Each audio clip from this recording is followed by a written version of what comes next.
Kamala Harris, rooted in justice. Eve slammed the door when she got home from first grade. Eve, you know we don't slam doors in this house, her mom said. What's going on? Teacher asked what we wanted to be when we grow up, and I said president. And Calvin said, girls can't be president, stupid. Well, he's wrong, said her mother. Girls can grow up to be president. In fact, a girl right here in Oakland hopes to be president one day. Life is a story you write day by day. Kamala's begins with a name that means lotus flower.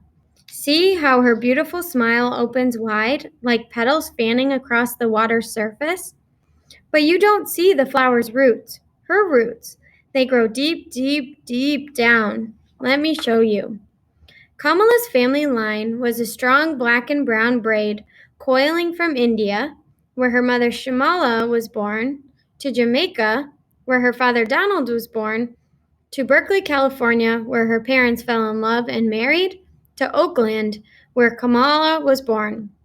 It was a good beginning. Is this like Once Upon a Time? Not exactly, said Eve's mom. This story is true. Right away, Kamala was like clay. Her parents molded for action. When her mother wasn't hunting cures for cancer and her father wasn't teaching, both marched for civil rights and went to lectures by Dr. Martin Luther King Jr.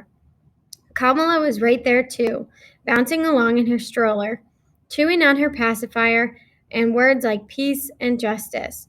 What's justice? Eve asked her mom. Justice is another word for fairness. Once, when tiny Kamala was fussing, her mother couldn't figure out what was the matter.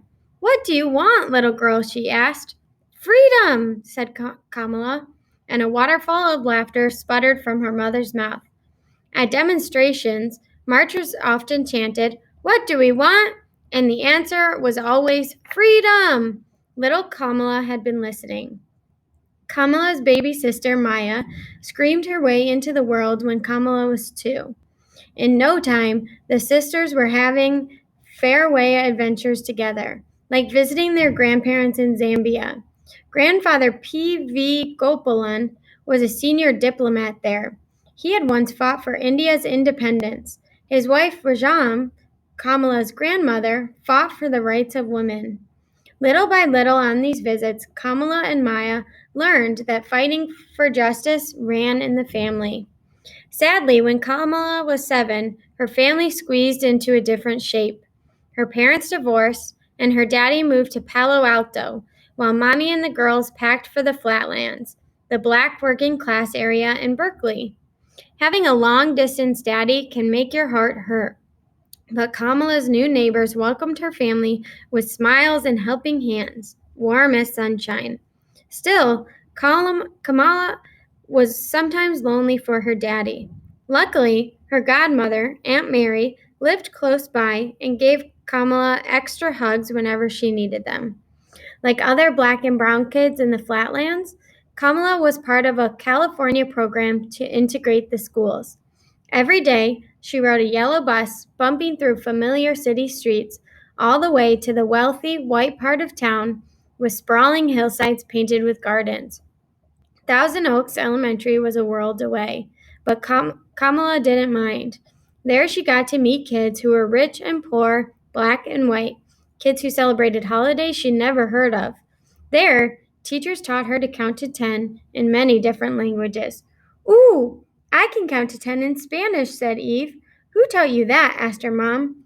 Guadalupe from next door. Eve smiled proudly. School let out before Mrs. Harris got home, so Kamala and Maya spent the afternoons at the Shelton house 2 doors down, where Mrs. Regina Shelton ran daycare and after-school programs with posters on the wall of Frederick Douglass, Sojourner Truth, and Harriet Tubman. Mrs. Shelton was a second mother to Kamala, always encouraging her to have confidence. Once Mrs. Shelton bit into a lemon bar Kamala had made all by herself, accidentally using salt instead of sugar. Oh, delicious, said Mrs. Shelton. Maybe a little too much salt, but really delicious, she said, never pointing out Kamala's total failure. That day, Mrs. Shelton let Kamala walk away feeling successful, feeling like she could do anything. After school, Kamala's days bulged with busyness. She had homework, piano lessons, ballet classes, and Barbie playtime. Thursday nights were the best, though. The family would go to the Rainbow Sign, a cultural center celebrating Black art, music, books, and film. James Baldwin spoke there. Maya Angelou read there, and Nina Simone sang there. Nina's gravely voiced version of To Be Young, Gifted, and Black often rang through Kamala's home. The more she heard this favorite song, the more Kamala thought, I'm young, gifted, and black too. On Sundays, when they weren't visiting their father, Kamala and Maya rocked from side to side at 23rd Avenue Church of God, where they tapped tambourines and sang as a part of the children's choir. Fill My Cup, Lord was Kamala's favorite hymn. The church was where she learned the Bible, that God asks us to speak for those who can't, to defend the rights of the poor and needy, like some lawyers do. Her Uncle Sherman was that kind of lawyer. Maybe someday Kamala could be too. I don't want to be a lawyer, said Eve, but I like making sandwiches for the homeless. That's helping too, right? Right, said her mom. In her first years in middle school, Kamala would need a lot of faith. She learned a new lesson about change, a lesson dressed in down jackets and mittens. Her family was moving north, where 12 feet of snow and her mother's new job waited in Montreal. It was a wonderful adventure, Shamala told her girls, but Kamala grumbled. The thought of leaving her friends and the warmth of sunny California made her shiver. It was February, and Montreal, robed in winter's sparkling white, felt like it had ice in its veins. Kamala couldn't stop shivering. Worse yet, their new neighbors spoke French, a language Kamala's mother insisted her daughters learn. The English name of the French school her mother handpicked for them was Our Lady of the Snows. That's a funny name, said Eve. Maybe, said her mom, but Kamala wasn't laughing. Montreal was no place for a lotus flower. Sighing, Kamala unpacked her new clothes and her old experiences, like marching for change with her mom. One spring day, when the temperature rose enough for outdoor sports, Kamala and Maya marched in front of their apartment building, waving picket signs because kids weren't allowed to play soccer on the front lawn. It wasn't fair, and Kamala cared a lot about fairness. The building manager read Kamala and Maya's signs and changed the rules. Kamala adjusted to life in Canada, but memories of her home country still rang like a heart of a bell. After graduating high school, she ached to return to America, where her parents had nursed her on the civil rights movement. She couldn't wait to follow in the footsteps of her heroes, Constance Baker Motley, Charles Hamilton Houston, and Thurgood Marshall. Marshall had attended Howard University, and Kamala decided she would too. On her first day at Howard, Kamala turned this way and that, smiling at the faces of students from America, Africa, the Caribbean. It was Thursday nights at the Rainbow Sign all over again, where everyone in the room was black like her. They reminded her of home and the people she wanted to help, the people she wanted to fight for. The university would begin to teach her how. Howard seemed like a perfect place to run her very first campaign. It was for class representative of the Liberal Arts Student Council. Her competition was tough, but so was Kamala. Every day between classes, she passed out flyers in the campus yard and told any students who'd listen why they should vote for her.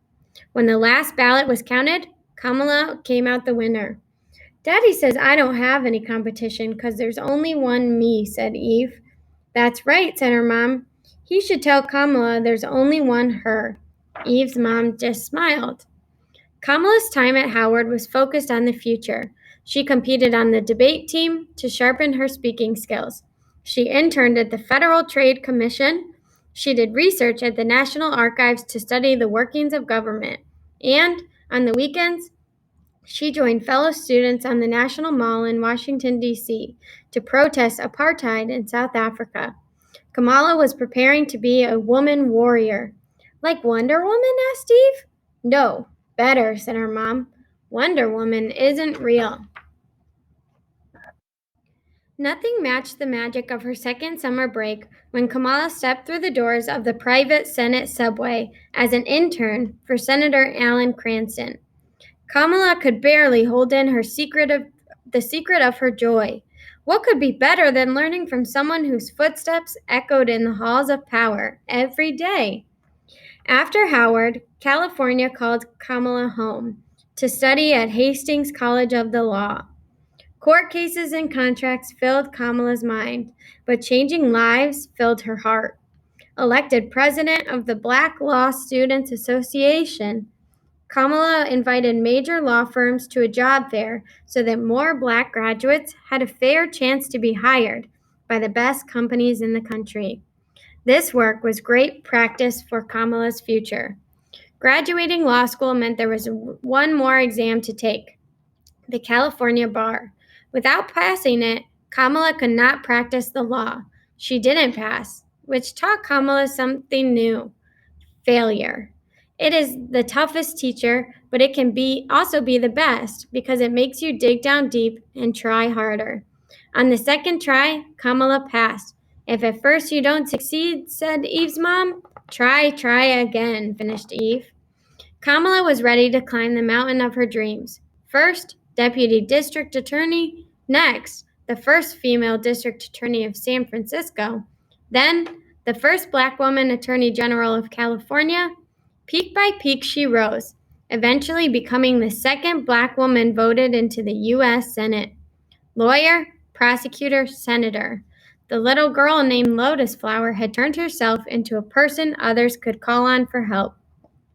Did she use magic to turn herself into that person? Asked Eve. No, sweetie. Kamala just used hard work.